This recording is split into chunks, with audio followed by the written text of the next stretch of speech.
Hello everyone, and welcome to the channel. Now, 2025 has been quite the interesting year for horror films. We've had some box office highs, such as Weapons and Sinners, breaking all sorts of records. We've had some new additions to ongoing franchises, such as Final Destination, I Know What You Did Last Summer, and Conjuring. We've even had some creators on this platform able to share their works for the wide audiences, such as Shelby Oak and Bring Her Back. And today we'll be discussing my top and bottom 5 of this year. Now, I do not really have a criteria for these films. It's just my personal opinion, what I liked and didn't like. If you disagree with this, please let me know down below in the comments and stuff. Hell, drop your top and bottom 5s. I don't really mind. You know, I like reading comments. I'm just one human being, so I've probably missed some of the films that you guys have seen this year. So if I missed some that you think are fantastic or you think are so bad that I should check out, let me know down below. I love seeing recommendations. And before we get in, just so that way you guys know what I have seen and what I'm going to be including on this list, I will now read out every single horror film I've seen all year. Here we go. Black Phone 2, VHS Halloween, Night of the Reaper, Him, The Long Walk, Conjuring Last Rites, Frankenstein, Weapons, House on Eden, I Know What You Did Last Summer, 28 Years Later, Bring Her Back, Dangerous Animals, Final Destination Bloodlines, Until Dawn, Sinners, Woman in the Yard, Ash, Clown in the Cornfield, The Monkey, Hard Ice, Together, Wolfman, Bone Lake, Shelby Oaks, and The Toxic Avenger. And some films that I kind of think count as horror, but a lot of people don't, is Megan 2.0, Drop, Opus, and Companion. Make sure to like, comment, and subscribe, and let's get into the top and bottom 5. Starting off my top 5, I'm going to be giving it to The Long Walk. Now, this is directed by Francis Lawrence and written by J.T. Molnar. Credits to Stephen King because this is an adaptation of the book by the same name, or the short story. I can't remember if it's a book or a short story. Francis Lawrence is sort of known for these death game films in America. He had done the Hunger Game franchise and is still going on to do them in the current day. And I was a bit worried when I saw his name on here. That's purely because I'm just not the biggest fan of the Hunger Game franchise. I did get really excited when I saw the cast because Cooper Hoffman and David Johnson are two fellas that I think are doing a pretty bang-up job in Hollywood nowadays. I mean, Cooper had done Saturday Night and Licorice Pizza, and then David had done the only film I've seen from him so far, but he did a fantastic job in it, Alien Romulus, which he was a highlight of that film, I will say. That's not to count out any of the other major casts, but seeing those two as the main leads was fantastic. I will say, seeing this in a packed theater definitely added to the experience. A lot of these I ended up seeing in theaters, which I always recommend you guys check out stuff in theaters if you can. And it definitely does not hold back the punches when it comes to the kills. From what I've heard, this is actually a very solid adaptation of it. I know there's some specific character stuff that they had to change, but as a person who's not read it, looking at it as just a movie, it did a pretty fantastic job. This is definitely not for the squeamish. I had a recent This is definitely not for the squeamish. Just for a little fun fact, I'd snapped my ankle in 2024 and I have a metal plate in there, and I knew that at some point there was going to be something involving feet or ankles that's just going to be horrific. At one point, a character quote unquote twists their leg, and if you've seen the image going around of his very fucked up foot, that is more than a sprain. I'm saying that right now. But yes, this film was thoroughly enjoyable. I loved all the characters throughout it. The ending, even though it was somewhat predictable, I mean, that's going to kind of happen with a plot like this, I did still enjoy it. And once again, the main two leads did a fantastic job, and I am thoroughly excited to see what they do in their careers. And for my 5th spot in the bottom position, I am giving it to Weapons. Now, don't click off the video. Don't click off the video. I know a lot of people really loved this movie and stuff. This isn't me just trying to be different, quote unquote. It just wasn't for me. Now, I've seen Zach Cregger's other film, Barbarian, and I thought it was like okay. I didn't end up really loving it and stuff, but there were some solid moments throughout. It's just this film in particular didn't really do it for me. I didn't end up really liking any of the performances from any of the actors, which is weird because I love Josh Brolin. He was in one of my favorite films of all time, No Country for Old Men. And a lot of the scares didn't get to me and stuff. There's a lot of just moments that made me say, what the fuck, but it didn't really add to the experience of the film for me. The story is told through chapters, I guess you can say, or different perspective, or characters' different perspectives of the same day or around the same time. I will say I was thoroughly excited for this film when I saw the trailer and stuff. I was thoroughly excited when I saw the cast. It ended up really being nothing for me. I will say the one sort of segment I really liked was James. He was I guess he's a teenage drug addict, and from what I've heard, he was one of the only actors that stayed during the initial one because this had a very weird production. I think it was because of COVID or something else that occurred, but I think he was the best one throughout this entire thing. I may need to do a rewatch. This is why it's at the top of my bottom 5, or 5th place and not at the very bottom, because there are definitely some worse films that came out this year, but I think I might just need to rewatch this to really get it. From what I've heard, if you're not really paying attention to the movie, it's good, but that doesn't seem right. Let us move on to our 4th spots. Getting into the 4th spot, I have to give it to Hard Eyes. Just to put that out there, I enjoy dark comedies. I enjoy sort of modern splatter/slasher horror films. and I ended up really loving this movie. It's directed by Josh Rubin, who I think is pretty dope because I actually used to watch him. If you guys have seen the channel, I believe they go by Dropout now, but they used to be College Humor. He was in the 5 Dads You'll Know, 5 Roommates sort of thing, and he was the main star in those.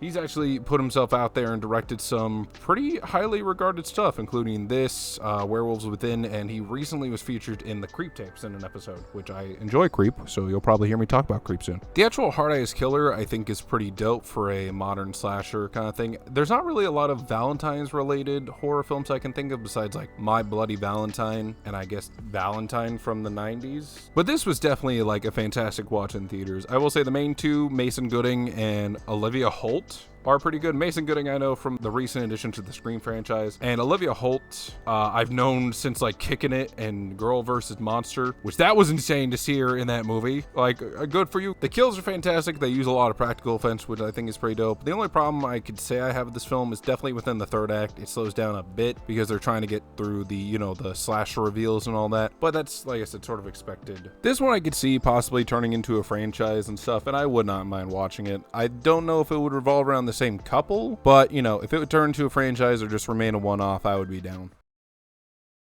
For my fourth spot in the bottom 5, I'm gonna have to give it to I Know What You Did Last Summer, the 2025 legacy sequel, if you will, of the original that came out in the 90s, and then the sequel, I Still Know What You Did Last Summer, that I believe also came out in the 90s or 2002. I can't exactly remember. There was also a third film, I Will Always Know What You Did Last Summer, that I think no one acknowledges because it is pretty shit. Go watch like the Dead Meat fucking kill count of it. He gets pissed. This film had apparently bombed at the box office from what I remember. When I was working at the theater, literally no one came to see it besides the one dude who was like, oh, I love Jennifer Love Hewitt. Oh my God. It only lasted, I believe, like a week there. And usually most films that like have some popularity will last 2, if not 3 weeks. But yeah, this one was pretty over and done with. I managed to catch this on Netflix.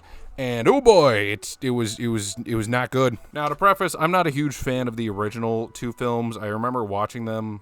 They didn't really stick out for any reason. I much rather enjoy Scream or Urban Legend. If we get like a modern Urban Legend film, I'm not saying it's going to be good, but it would be interesting. The new cast that they bring in, none of them are really like special in my opinion. Tyreek Weathers as Teddy Spencer is pretty dope, but he's the only like really noticeable one because I enjoyed him in Him. Him wasn't a good movie, but I enjoyed the actors in their little mini review of Him.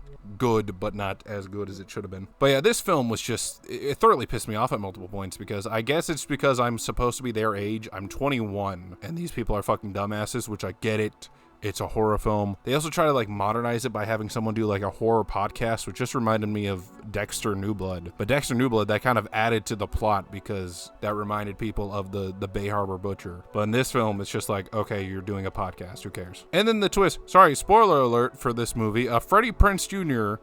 and Jennifer Love Hewitt return as their characters from the first movie. They also bring back Brandy Norwood, but I can't remember her. I'm just seeing her in this, which she was also in Front Room, which was 2024's, which was like terrible. The twist is that Freddie Prinze Jr. started murdering people because people started not believing about the murders that happened in the 90s. That doesn't make any fucking sense if you think about it. There was 2 strings of murders. One of them happened at a second location, and there was proof of both of them. Well, the first one's kind of like iffy on the murders, but the second one fucking happened.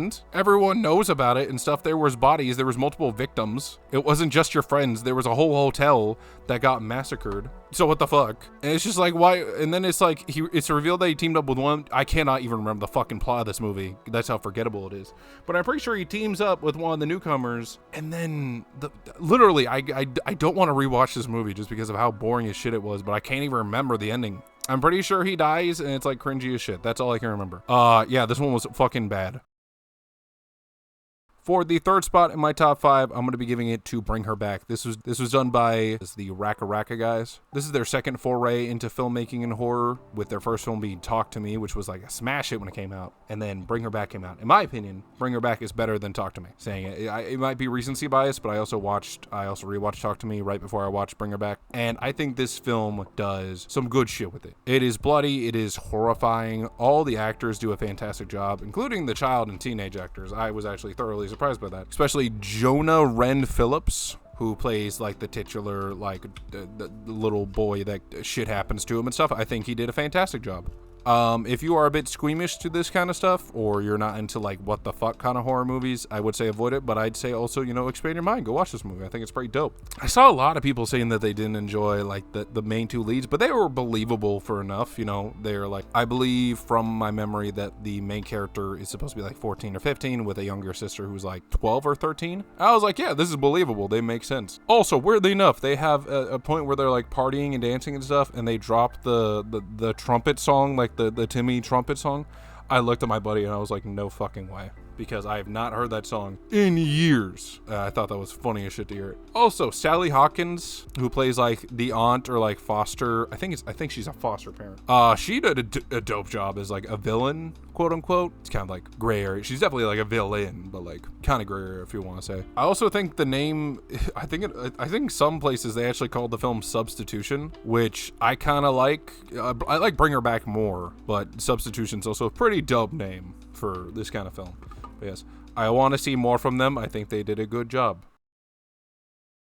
For my third spot in the bottom 5, I'm going to be giving it to Woman in the Yard. Now, this definitely is an original opinion. On social media, I've been seeing this as people's worst film of the year. I definitely don't think it's that bad, but it definitely was a misstep. Now, interesting enough, the director of this film also made the film Orphan, which I thought was dope as shit. And I actually don't have a problem with the main two leads, I guess you can say, which is Daniel Deadwiller, who plays Ramona, who is like the mom and stuff, and then the actress Okawe Apok-Paswili. I swear to God, I went to a website to like Google how to say her name, and that is the best I can come up with. My apologies. But I think she did a pretty solid job for her portrayal as the woman in this movie. I didn't have a problem with either one of those two. It's like I said, the writing, it just seems a bit off. In my opinion, really know what it wanted to do.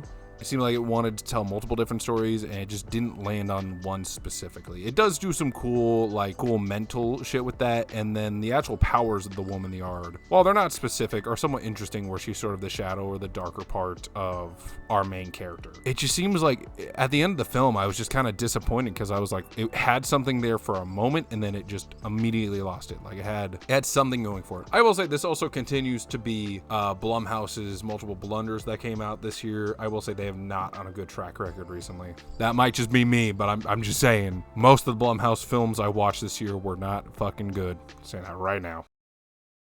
And for my second spot for favorite horror film of the year, I have to give it to Final Destination Bloodlines.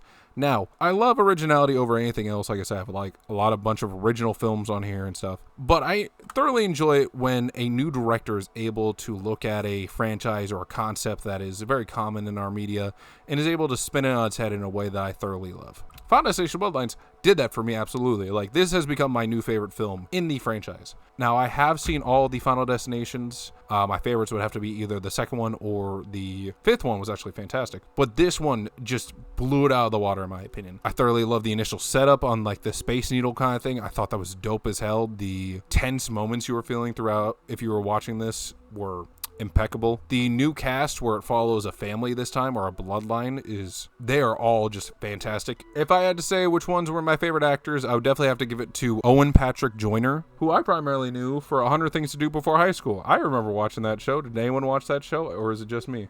And then also Richard Harmon, who just did a fantastic job. The whole cast did a fantastic job, but like for the new people coming in, they were definitely like the shining stars in my opinion. But once again, that is not to take away from any of the other actors. I think they all did fantastic for what they were going for. This was also, in my opinion, one of the better examples of a legacy sequel where they're able to incorporate things from the original franchise, but also make it accessible for new viewers, so that way they would want to go back and rewatch these. Specifically, the way that they honor Tony Todd, who had been known for William Bloodworth in the original franchise, who had unfortunately passed away this year. But the way they were able to honor him by giving, like, apparently he had written his final piece of dialogue and then attributing the film to him, and it being a dope as shit film. I have to give full respects to the creators of this, which I've heard they're actually like massive fans of the franchise, which I love seeing that. Give fans what they want by letting competent fans directing. I also say the marketing for this film was fantastic. The two teaser trailers that they released were able to show off a lot, but also not at the same time. Specifically, I constantly remember seeing the backyard barbecue one.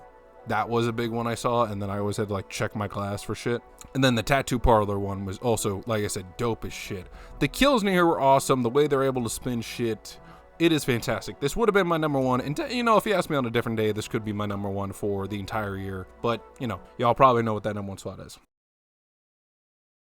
For the second place in my bottom 5, I'm going to be giving it to Bone Lake. Now, this was created in 2024, but this got a wider release in 2025, so that's why I included it on this list, like I mentioned. But yeah, I thought it was just straight up bad as shit. It was supposed to be quote-unquote an erotic thriller, which I don't know if I've seen one before this film had came out. But if this is the peak of it, I'm definitely not going to check out any more of those. The lead couple is just so annoying. I could not give a shit about them the entire fucking time. And I'm trying to think of like how to properly conform my feelings with this film, because it was a mixture of just bad and boring at the same time. Like, I think a film can be bad, but if it's fucking boring, I think that's a worse sin. So it was like, oh, it's erotic, it's thrilling. Oh, there wasn't even that much sex in it, to be honest with you. It really was nothing. A lot of it was like not even crotch shots and shit. Like, I barely saw any tits, I barely saw any ass, no dick, no balls, none of that shit. No man ass. Could at least include some man ass. But yeah, this film was just... Essentially, the plot is two couples seemingly end up at the same Airbnb. One of them is like super horny for each other, and then our main couple is like struggling. Specifically, the dude is like, oh, I don't think she's satisfied in the bedroom because she wrote an article about how like sex toys are good for you or something like that. And it just feels like it's just sucking its own dick half the time throughout the film. It's just like, oh, you weren't ready for this, were you?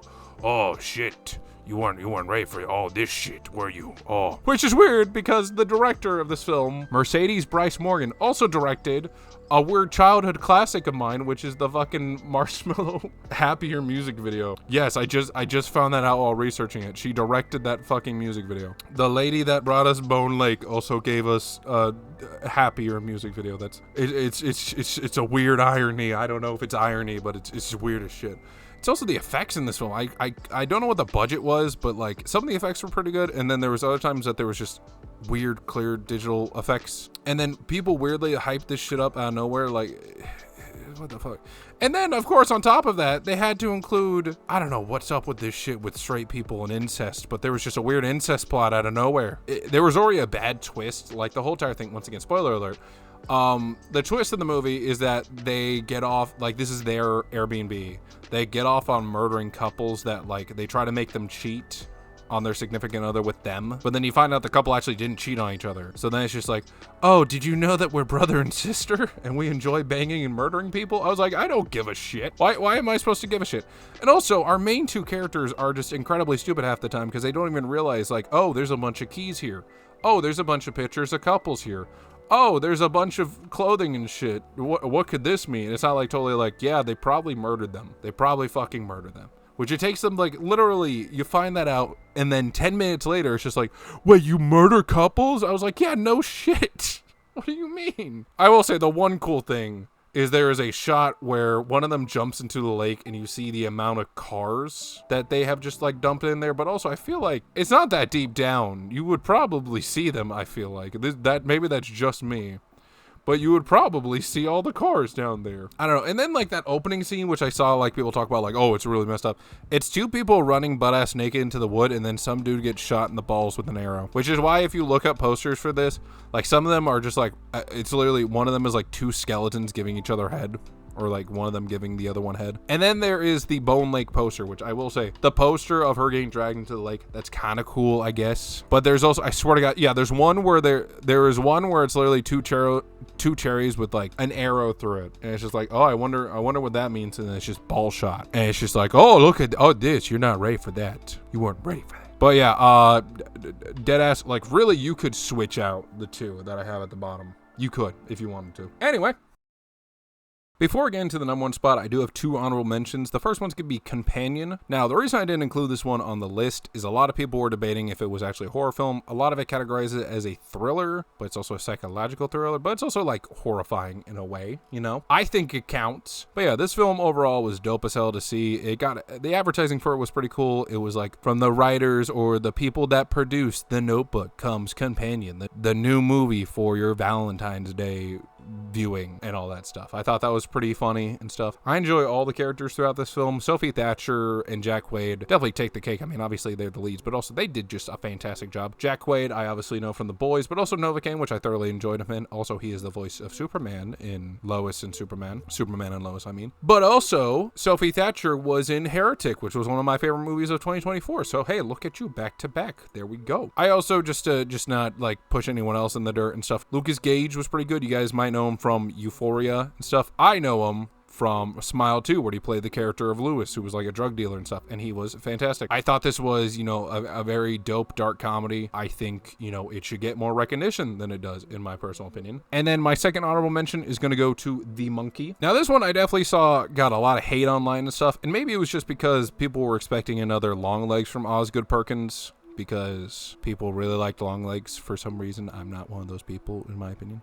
But, I thought this one was a fun time. It was definitely, like, a severely, like, dark, pitch-black comedy. It had everything I want. This was another Stephen King adaptation. I believe this was specifically from the short stories from The Skeleton Crew. I have not read it yet. I can't tell you if it's, like, super accurate or not. But, hey, I liked it. I thought it was pretty good. There was a lot of, like, interesting actors in here, like Rowan Campbell, who's primarily known as for playing Corey in Halloween's Ends, which wasn't, a perfect role for him. But he also ended up playing Billy Chapman in Saturday Night Deadly Night, the remake of the original, which I have not gone to see yet because it came to theaters, but I'm trying to find, I just gotta wait for the home release because it didn't come to my theater, which I'm thoroughly upset about because that would have been dope as shit to see on Christmas. But yeah, I ended up really liking The Monkey. It was a funny as hell movie. I was laughing the entire time. It was definitely like one of those dumb as hell, like, oh my god, it's just explosions and murder and gory and guts, but it's pretty dope. Once again, I feel like it's just a lot of people were expecting, like I said, another Longlegs level movie from Osgood Perkins, and he also did come out with I believe it's called Keepers or something like that. I didn't end up watching it,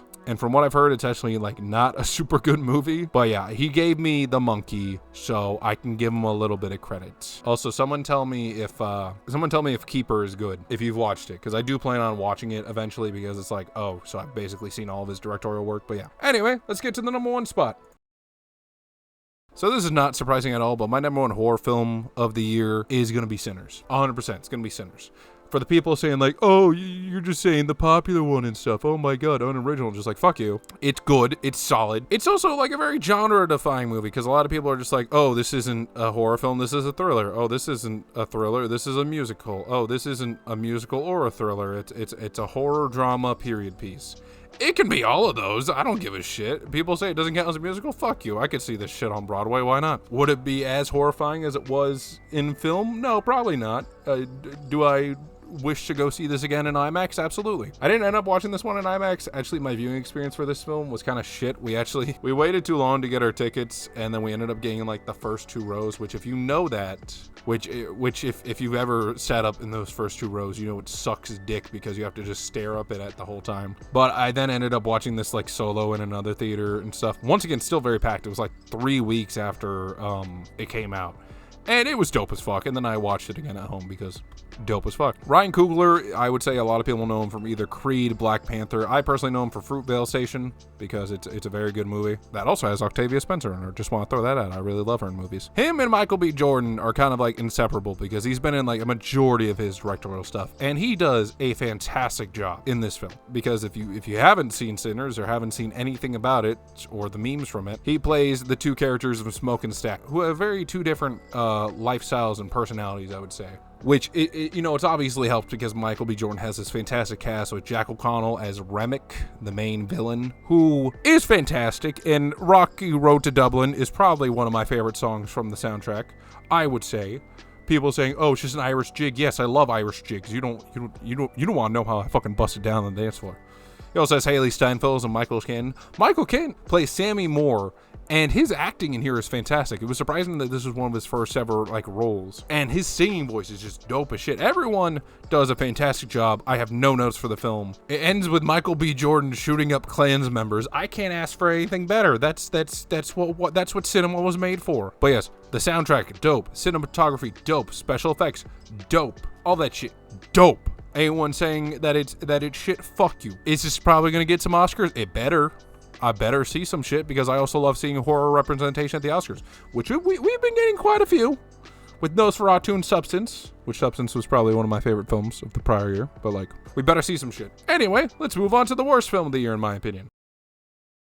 Before we get into what I believe is the worst horror film of 2025, there is 2 honorable mentions, or dishonorable, if you will. That's going to be Megan 2.0, which was so fucking boring. And once again, this was one of those things where it was a thriller instead of a horror film, which I get it. They wanted to go for more of an action thing, an action thriller, if you will. It wasn't thrilling. The plot was shit.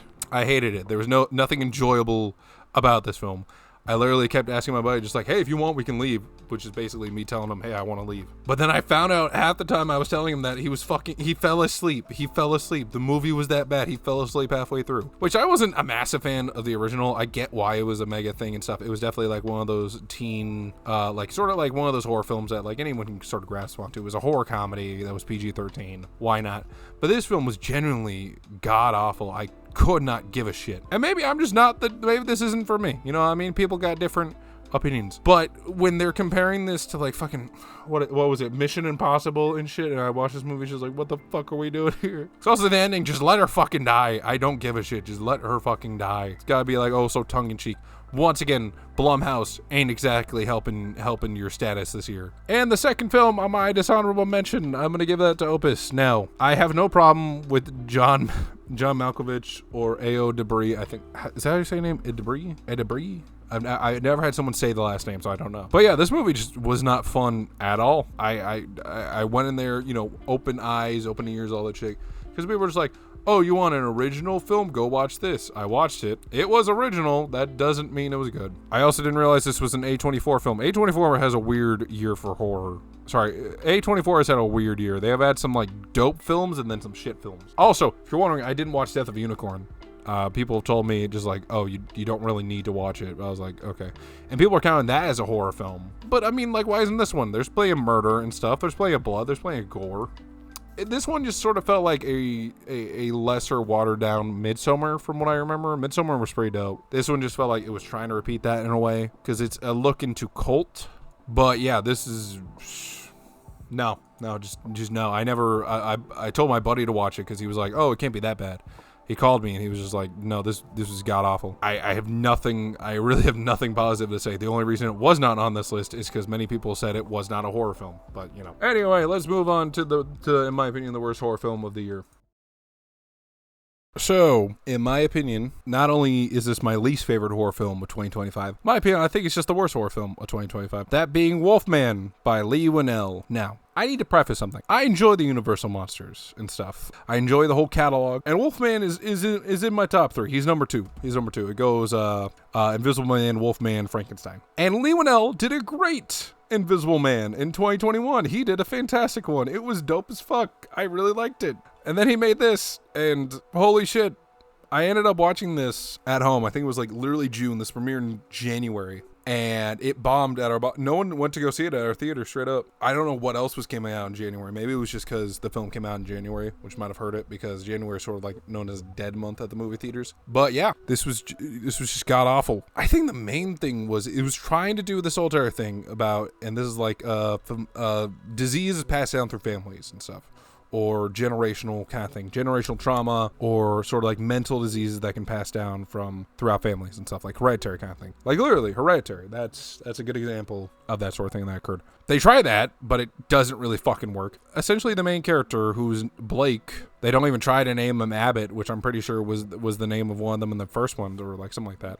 Is a father whose wife is played by Julia Gardner, who was also in Weapons and stuff. I don't know. Maybe I just need to watch Fantastic Four and the other film she was in this year because it's not her. That's the problem throughout these movies. I'm saying that right now. And he also has a daughter. Is the most annoying child I've ever seen in a movie. I don't blame her. It could be the director stuff, but Jesus fucking Christ, I hated it. And it was R-rated, but there was barely any guts and gore and stuff. And you find out that the father had actually turned into a werewolf, and then he attacked his son, and now his son's becoming a werewolf. And I thought it was initially supposed to be like an allegory for like how can addiction change someone, or how as you grow older, you see your parents vastly different light. No, I don't even know what the fuck they were trying to go for.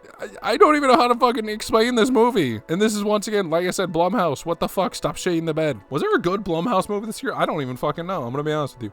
But yeah, this movie was genuinely painful to watch, and it is not even 2 hours. It's an hour and 40 minutes. But no, this shit genuinely was the worst of them all. And you could say, well, this one is categorically, made worse. This one is worser. But no, this one is terrible because it's a remake that tried to do something, but it failed horribly. It didn't even try to retell the original story in any sort of way. Why name it Wolfman? Why not just have it be named like Werewolves or something? I think it was just because of the name Wolfman. Because I think there's another adaptation of literally Wolfman coming out soon. But no, this one was god awful. I don't think people hate werewolf movies because there's some good werewolf movies and shit.